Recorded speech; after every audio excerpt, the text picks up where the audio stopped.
Welcome back to Crime 11, the true crime podcast that, brings you captivating stories in just 11 minutes. 11 minutes of crime. You're listening to episode 6, and today we're taking a deep dive Oh, this is a good one.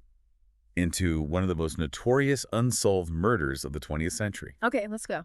The Black Dahlia. Ooh, yeah. Buckle up, because this story I'm ready. is full of twists and turns and dead ends. It really is. That have haunted investigators and the public for decades. Yeah, it's a case that really captures the imagination, doesn't it? I mean, the brutality of the crime, the glamorous setting, Hollywood's golden age. Right. And the fact that it remains unsolved. All these elements, I think, contribute to its absolutely. enduring fascination. It's like a real-life film noir full of mystery and intrigue. Yeah. But before we get into the chilling details of the crime itself, I think it's important for us to understand who Elisabeth Short was. Right. The woman behind the now infamous name Black Dahlia. Absolutely, you're right. She was more than just a victim. She was a young woman with dreams, aspirations, and a past that may have shaped her journey in ways we can only speculate about. So let's rewind a bit. Okay. Tell me about Elisabeth Short's early life. All right. What kind of background did she come from? Well, she was born in Boston and had a pretty tough childhood. Oh, really? Yeah, her father abandoned the family when she was young, leaving her mother to raise 5 daughters alone during the Depression. 5 daughters? Yeah, 5 daughters during the Depression. Can you imagine? Wow, that must have been incredibly difficult. It was. And to make matters worse, she also struggled with health issues. Right. Yes. She had recurring respiratory problems, which is actually what prompted her to move to Florida in search of a warmer climate. Makes sense. It seems she was always drawn to new experiences, new places. It sounds like she was restless. Yeah. Perhaps even searching for something more in life. And this wanderlust ultimately led her to California, the land of opportunity. Force. And of course, Hollywood. Exactly. And it's important to remember that this was post-World War II America. Society was changing and women were starting to push boundaries, seeking new roles and freedoms. So Elisabeth Short arrives in Hollywood, this young woman with big dreams, at a time when the city itself is undergoing a major transformation. Yes. What was she like? What drew her to this world? She was described as strikingly beautiful with those dark curly hair, piercing blue eyes, and a captivating smile. She clearly had a presence, an aura that attracted attention, and by all accounts, she enjoyed being noticed. That makes sense. Hollywood is all about appearances, about creating an image. Absolutely. And from what I've read, she seemed to embrace that, even earning the nickname Black Dahlia while she was still alive. Wow, I didn't know that. Possibly due to her fondness for dark clothing and a nod to the popular film The Blue Dahlia at the time. Oh, that's interesting. It's interesting to consider how this persona, this image she projected, may have played a role in her fate. Right.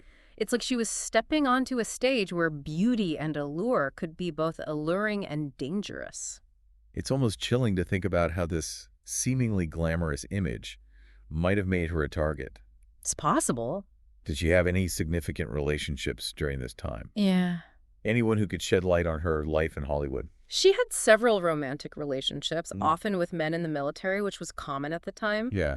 But one that stands out is her relationship with an Air Force officer named Matt Gordon. Matt Gordon? She was deeply in love with him and even spoke of marriage. Oh. They were really smitten. It sounds like a genuine connection. Yeah. Did they ever get to reunite after the war?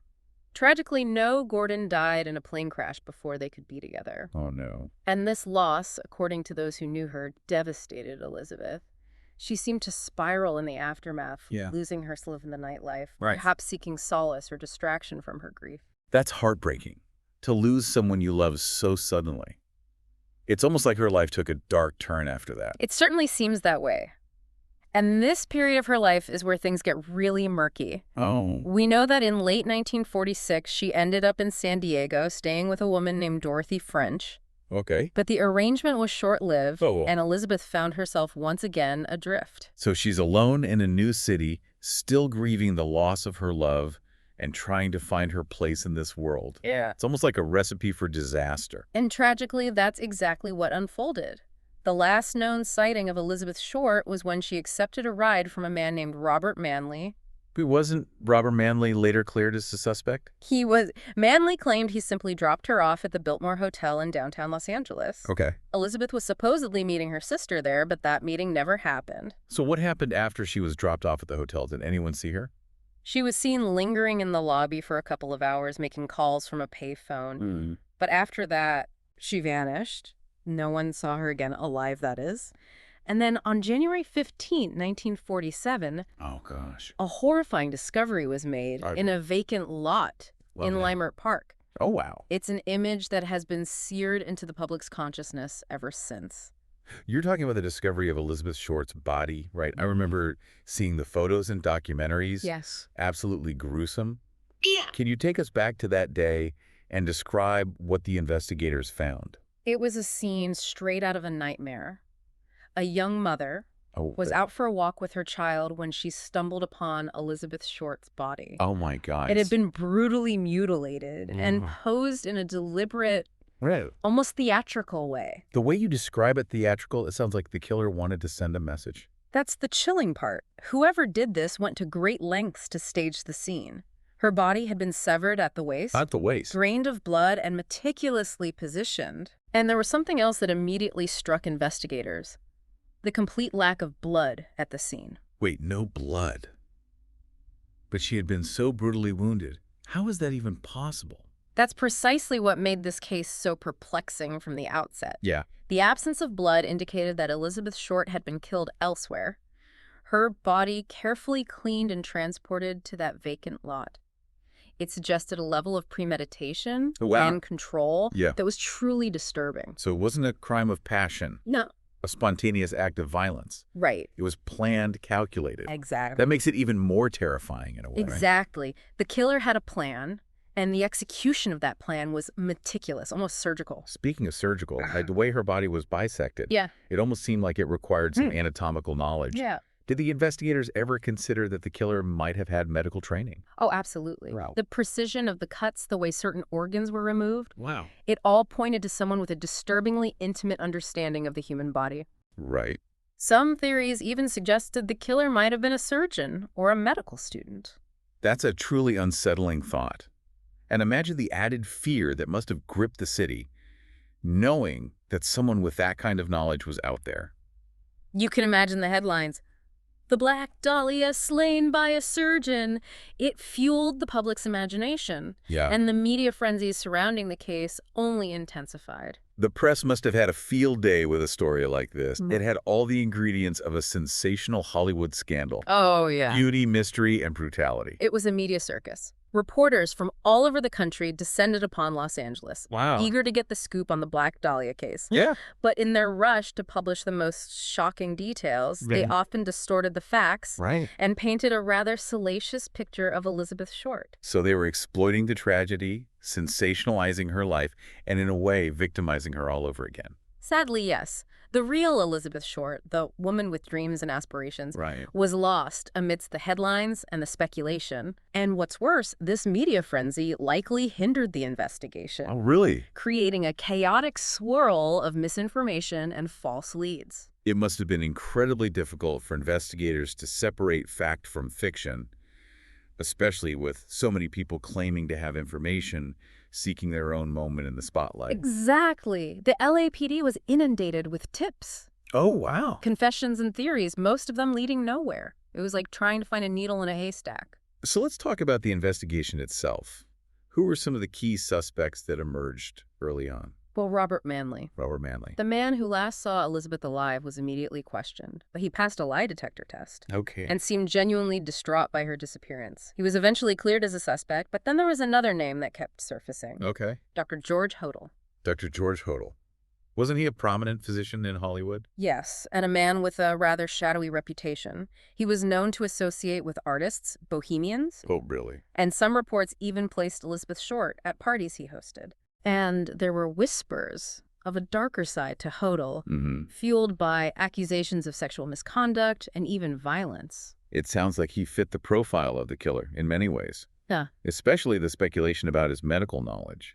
Did investigators ever manage to connect him to the crime directly? There were tantalizing bits of circumstantial evidence. Like what? For instance, some felt that sketches of the suspect bore a resemblance to Hodel. Interesting. And then there was his sudden and rather suspicious departure from the country. Wait, he fled the country? When did this happen? Just as the investigation seemed to be focusing on him, Hodel abruptly left for Asia.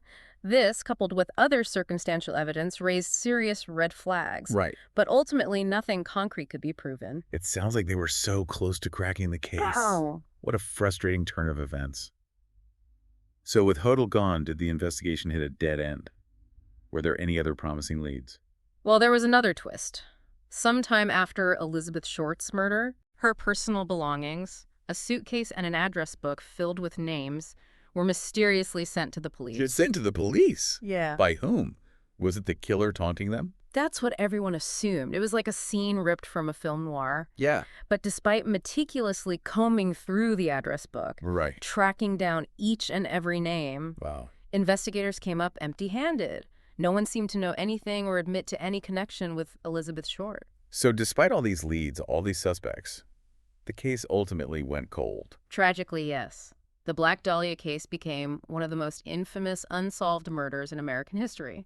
It's incredible to think that despite decades of investigation, countless theories, and even the advent of modern forensic techniques, the killer's identity remains a mystery. It's a sobering reminder that some mysteries, no matter how much we try to unravel them, may forever remain shrouded in darkness. It's mind-boggling to think that a crime this horrific, this public, could just go unsolved. Especially considering how much forensic technology has advanced since 1947. What do you think? Would the outcome be different if this happened today? I mean, imagine the possibilities with today's tools. Right. DNA analysis, advanced fingerprinting, facial recognition software. Yeah. Not to mention the sheer volume of security cameras everywhere. Oh my gosh, yeah. It's hard to imagine a killer getting away so cleanly in our modern world. You're right. Back then, investigators relied heavily on eyewitness accounts. Yes. Often conflicting Right. and physical evidence that could easily be contaminated or misinterpreted. Today, we have the ability to analyze microscopic traces of evidence, fibrous hair, even touch DNA. Exactly. That could directly link a suspect to the crime scene. Not only that, but think about the digital trail we all leave behind now. Oh, that's true. Cell phone records. Yeah. Social media activity, online purchases. Yeah. All of these could provide valuable insights into a suspect's movements and connections. It's almost impossible to disappear completely in the digital age. So you're saying that even if the killer tried to stage the crime scene as meticulously as they did back then, they'd likely slip up somewhere, leave some trace of themselves behind. Exactly. And even something as seemingly insignificant as a single hair follicle or a partial fingerprint could be enough to crack the case wide open. That's incredible. Yeah. It makes you wonder if maybe, just maybe with today's technology, we could finally solve the Black Dahlia case, re-examine the evidence tests, old samples, and see if any new leads emerge. There have actually been attempts to do just that. Some investigators armed with modern forensic tools have revisited the Black Dahlia case, hoping to uncover new clues. But so far, the mystery endures. It's almost like this case represents a kind of puzzle that science alone can't solve. I think you've hit on something important there, because while forensics can help us piece together the who, what, and where of a crime, it can't always answer the why. Right. And in a case like this, where the brutality seems so personal, so deliberate, that why becomes even more crucial to understanding the motivations behind the act. We can analyze the evidence, track down suspects, even build a strong case. But sometimes the true motive, the darkness that drives someone to commit such a horrific act, remains elusive. Absolutely. And that's what makes the Black Dahlia case and other unsolved mysteries like it so compelling. They force us to confront the limits of our understanding the fact that even with all our advancements, there are some mysteries that may never be fully solved. It's both fascinating and frustrating. We crave answers. We want to bring perpetrators to justice. But sometimes those answers remain just out of reach. But perhaps that's part of what keeps us coming back to these stories. What fuels our fascination with true crime. It's the recognition that despite all our progress, there are still shadows in the world, mysteries that defy explanation. So as we wrap up our deep dive into the Black Dahlia case, I'm left with the lingering sense of wonder. Could this case be solved with today's technology? Who knows? Or does it represent a type of mystery that will always elude us? Perhaps like Elisabeth Short's Hollywood dreams, the truth lies somewhere between the shadows and the spotlight. Maybe. Waiting to be discovered. Thanks for joining us on this journey into one of history's most haunting unsolved crimes.